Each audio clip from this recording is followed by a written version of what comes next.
I'm Kaui Lucas with Making Democracy Work. The League of Women Voters of Honolulu's Educational Fund sponsors this show that centers on topics of community interest. And this month, to help me, I have invited Lorna Strand to help me explain what used to be called the Presidential Preference Poll, and now it's called, what is it called, Lorna? It's now the new Democratic Party Presidential Primary. So the DNC has looked at our plan and declared that we are no longer a caucus, we are no longer a preference poll, but instead we're going to be offering a party-run presidential primary, like a real primary, an election in Hawaii for the Democratic nominee for President of the United States. I do want to say a word about that. I am happy to also spend time interviewing any Republican who would like to talk about their process, but because this is a brand new process that does affect us big time in Hawaii, I'm dedicating more than one show to this idea of what is our primary process really going to be like now that it's going to include ranked choice voting. And I interviewed Josh Frost 2 months ago. You can Google it on YouTube, Making Democracy Work, and watch that show to get some of the history of why we're changing and what that means. But Lorna's here today, and she is going to walk us through what she has been doing all over Oahu and neighbor islands as well, to go into communities and to explain this, because it's been a long time since we've really changed the way we do elections here. And the reason why we're doing this is because this is the most important election of our lifetime. With every group, to every group that I go to, I will ask, do you think this is the most important election of our lifetime? And they start giving reasons about what's going on in our country and with the presidential positions in particular. And yes, every group has said, this is the most important election of our lifetime. And because of that, and also because of the Russians and some of the things that happened in 2016, the DNC came up with a new set of rules about how we're to conduct elections. And I read them. They're terrific. They focus on having accessibility by people to vote, and also to have clean and fair elections. And so as a result, we studied what we had been doing and realized that what we needed to do to comply with the Democratic National Committee is to basically change the way we do things. And so as a result, what we are doing is offering an election rather than a caucus, rather than a small group of people coming together for 2 hours to get together by precinct and talk about the candidates and voting. Now we're going to do a full-fledged election. And there's a lot of steps to that. So let's dive into it. Lorna has been going to around the community and doing this presentation, and we've abbreviated it a little bit. But you can save yourself a trip to the library or other community meeting by watching here. So take us through the steps, Lorna. Let's begin with the first, the what. Yes, yes. So first of all, as I've been going around to these different communities, I talk about what's going to happen. First of all, everybody who's an enrolled member of the Democratic Party, who also, of course, needs to be a registered voter, will be mailed a ballot. It's a paper ballot. And on the ballot, they'll be offered 3 choices. It's called rank choice. So you rank your first, second, and third choice.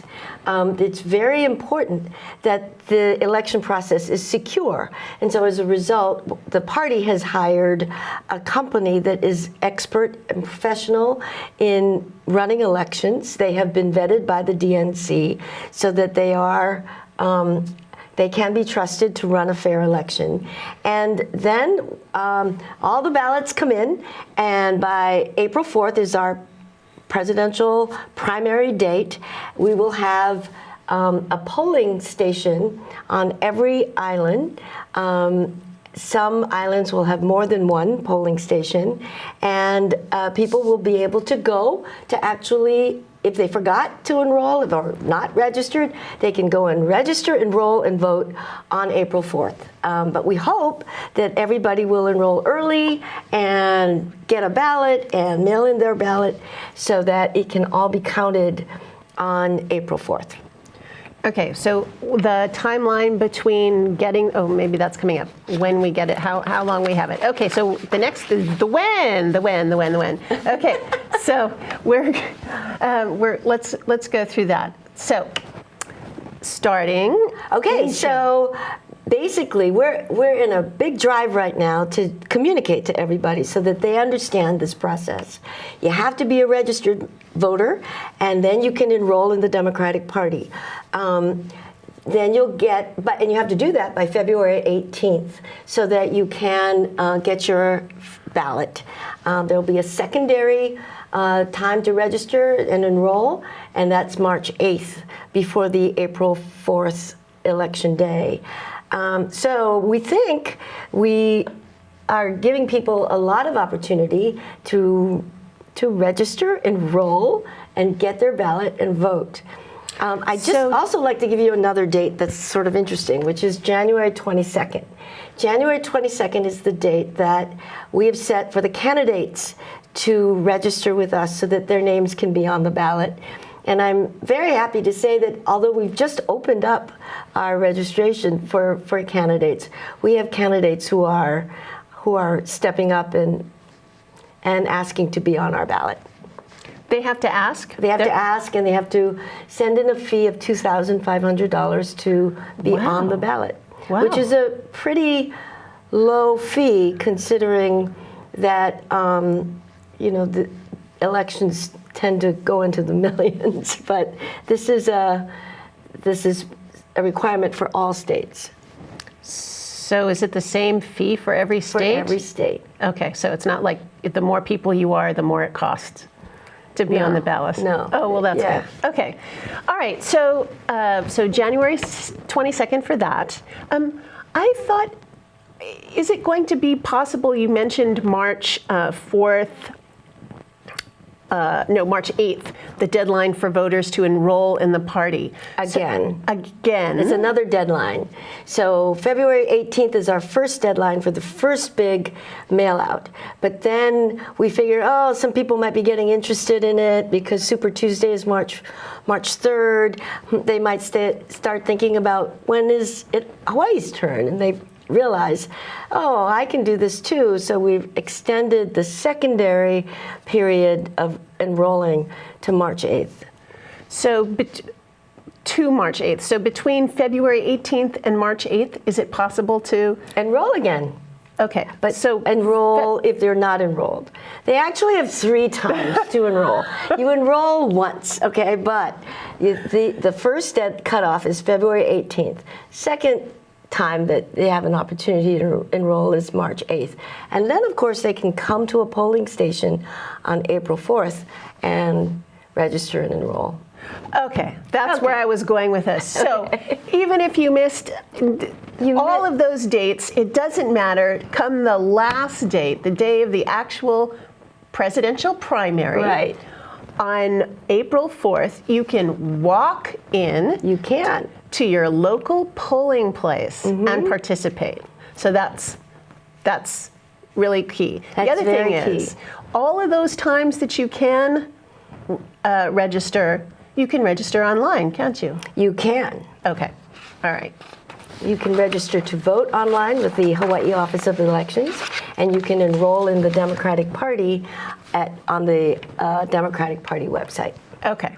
And if you want to enroll with some other party, that's okay too. You still have to be a registered Hawaii voter, and then you go to that party's website and register there. There you go. Okay. All right. So where? So we talked about that a little bit. Right. So do we know? Do we already know where they are, or We're working on that right now.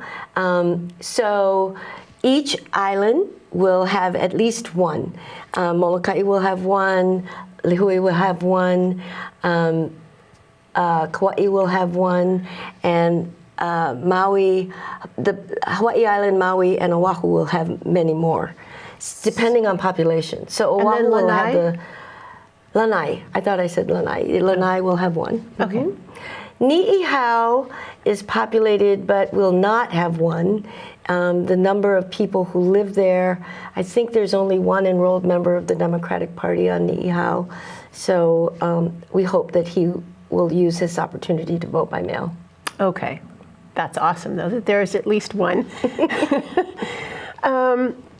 Okay, so then what else do we need to know about that? The where? What will happen is if somebody goes to vote at these polling stations, they can register, enroll, and vote. Those ballots will be collected, and they will be flown to Oahu, to Honolulu, where there'll be a big scanning system, a machine that will scan, and all of the ballots at that time. And there will be a final distribution of votes according to the ranked choice process that we are going to use. And it's really kind of fun. I've been doing ranked choice exercises, ranked choice voting exercises around the state, and people have really enjoyed it.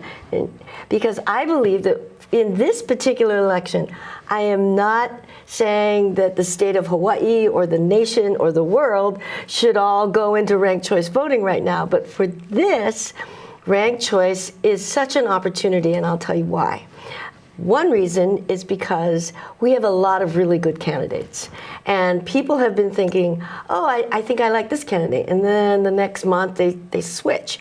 And as I've gone around the islands, I've noticed that the ranking changes according to how people are learning more about the candidates and feeling about them. And then obviously there's going to be the situation of some of the candidates dropping out. So what this does is it gives our voters a chance to say, this is my first choice, second and third, and then the way that it's calculated, which we'll show later on, will be... Yeah, let's get into that. We're about yes. halfway through, so... Okay. So that the nuts and bolts, this is the stuff that's kind of hard. Sometimes you have to go through it a couple of times to really get where it is. Okay. So help us with this on the how. Okay. The how is this ranked choice thing going to happen? So although our ballots will have candidates' names on them, what this does is it says these are the people that we, the voters, the Democratic voters of Hawaii, would like to support. And the rule from the DNC is that those people, those candidates who receive 15% of the vote will have an opportunity to qualify for delegates to the National Convention. And as we remember, the National Convention is where the ultimate candidate for the Democratic Party gets selected. So while we can illustrate our preference in our primary, the voting will be then done by percentages. So the top folks who get 15% or more will be eligible for delegates to the National Convention. So any candidate who receives 15% or more of the vote in this primary will be eligible to get delegates. Right, and it's broken down by congressional districts. Hawaii has 2 congressional districts. So in the 2 congressional districts, those who get 15% or more will be eligible for those delegates from that district. And it will be allotted by percentages. Allotted by percentages. Percentage of the vote. So the Democratic Party votes, and then we'll see the percentages that each candidate gets. Okay, and I think it'll be easier when we actually go through this, through the Okay. numbers. Okay, so let's move along here. Okay, so the who. There are delegates that we Delegates to the Democratic National Convention. Right. And Hawaii, based on the percentage that a particular presidential candidate receives from the electoral vote, the election, they will receive a percentage of delegates to go to the National Convention to vote for those candidates. Okay, So I want to get back to, I just realized, when do we find out on April 4th who got what percentage? yes. Okay, that's really important. Yes, on April 4th, we find out who got what percentage. Okay. And at that point, we also know how many delegates are going to be allotted to that particular Okay. candidate from Hawaii. And those delegates will be selected at the state convention on May 23rd and 24th. So we have elections at the state conventions for delegates pledged to a particular candidate. So say, I'm going to pick John Hickenlooper because I just like his name. John Hickenlooper used to be a candidate. He's no longer a candidate. But say John Hickenlooper miraculously got 5 candidates from Hawaii, which he won't, but say he did. Then there will be people at the state convention who will be running to be a Hickenlooper delegate. And all those people who are delegates to the state convention who want Hickenlooper will vote for those the candidates running for the national convention. And then those will go to the national. Okay. So it's really kind of fun. It's multiple levels of engagement, multiple levels of starting from the people who are having a say about who they prefer, and then going on to the state convention, and then on to the national convention. Very Okay. exciting. So the state convention again happens in late May. Yes. Okay, and at that point we'll elect the delegates To the who national. who are going to represent that candidate they Correct. have been Correct. running to represent. Right. Okay. So let's go on to others who participate. There are the DNC will designate sometime in March, on March 6th actually, how many automatic delegates Hawaii will have to the National Convention. These are Democratic, and in our state, they just happen to all be Democratic, members of Congress and the governor, folks like that who are automatic. In some states, So this is breaking down the 31 delegates? no, these are In addition yes, to? Oh, sorry, yes. Yes, okay. Yes, this is right. So, And so these used to be the super delegates, if you recall. At a DNC meeting a couple years ago, it was decided that the super delegates or automatic delegates would not vote until the second ballot. Instead, it will be until the second ballot. because the first ballot is where you want the elected delegates to come and be able to vote. So I'm sorry I was wrong. It's not the 31. The 31s are the electeds, Okay. but the automatics are in addition to that. Okay, and we won't know until March this 6th how many of these. And who they will be. Yeah. Do we have a historical number on that? It's generally the members of Congress who are Democrats Okay. and the governor. Okay. Okay. Fair enough. those folks. All right. And then there are others that will be elected, the at-large delegates and the such, but that's all at the convention. Those are all elected at the convention. All of our delegates are elected at the convention. Okay. So then we have some interesting numbers that you've been putting together to kind of tell this story. So let's just talk about those numbers a little bit, because it motivated. It's why it tells a good story of why this is a good idea. Yes, there are 276,000 folks who voted in 2018 for Mazi Hirono, but there are only, and we feel that those indicate a strong leaning towards the Democratic Party. 75,000 are enrolled in the party currently, and there were only 34,000 who participated in the 2016 Hawaii caucus. So we're hoping that by opening up this election as a presidential primary, that more people will feel that, I think I can take part in this and enroll. It's also an opportunity because of the fact that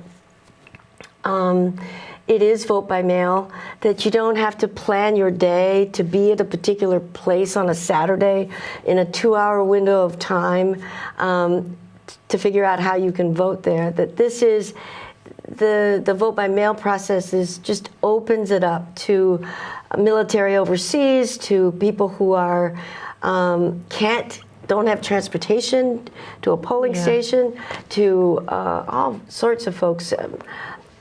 Parents who have to take their kids to soccer practice. There's on a Saturday. You can do it in your car while you're waiting for them. You can vote by mail. So we hope that this will really increase the number of people who will participate. We're taping this in the beginning of December. Do we know anything about voter registration numbers? Have they increased? I think the voter registration numbers have increased slightly. Slightly. About the Democratic Party. Democratic Party enrollment numbers we're working at it, and we're going to try very hard to increase our numbers significantly. But getting the word out is what's important, and that's why it's so great to be here. So looking at those numbers again, the interesting thing is that only 34,000 participated in that last PPP. Right. And even though there was a lot of energy around it. There was. And they said that those numbers were high. So we already upped it once the last time around, and this time we should be able to get those numbers much higher, I would think. I hope so. Okay. I hope so. I hope we can double those numbers, actually. Yeah. I hope all the parties can double their numbers and get more people voting. It's just, Because having people have a say in who they would like to see in the White House is massive for our democracy. And Hawaii, even though people say, well, we're such a small state, and there are all these reasons why people say that people in Hawaii don't vote, I think that for all of us, who sits in the White House on January 20th, 2021 is going to be immensely important for our entire nation. Okay, so let's do a quick little reminder that the first thing is to go and get registered to vote. And that's right. Everybody can do online. It's really easy. That's right. There's an app. You can do it through Kako. There's an app, Kako, that tells you about, you can register online and look up all your electeds and who's running and all of that good stuff. So there we go. That's how you vote, register to vote, no matter what party. You have to register to vote. And then comes the time to, let's get into since we only have 2 minutes left, look at the paper ballots, and that there's different columns, and that when you're voting for more than one candidate, there'll be 3 different columns for each, and you rank your number 1, your number 2, and number 3. So how we get there is, you tell us. Well, let's see. We have a board. We have a board, a whiteboard that has the tally, the results of one of the sessions. There's the ballot. Well, this is a mock Mickey Mouse ballot, but it shows you what the process would be. You'll be asked to circle your first, second, and third choice. So okay, one and let's in each go column. let's go to the next one, just because we only have a minute left. Okay. The next and one. then those ballots There. are taken and they're processed. So say there's only 22 people in the room voting. 15% of 22 is 3.1, which means that you go to the higher number, which is 4. You need a minimum of 4 people to qualify for 15%. And then all of those below the red line, as you could see, did not qualify for 15%. So their ballots were looked at, and their second or third choice was distributed to the top ones who had 15%. And as you see then, Biden in this case got 55% of the vote, so he would get 55% of the delegates. Elizabeth Warren got 25%, and Bernie Sanders got 20%. So it can really make a difference. It can really make a difference. And you don't feel like you're such a loser if you voted for somebody below that red line, because your second choice or your third choice comes into play. Excuse me. Well, That's Lorna, the case. thank you so much for coming and explaining all of this, and for doing your outreach, and we'll see what happens. Yes, and please vote. This is the most important election. Aloha. Aloha.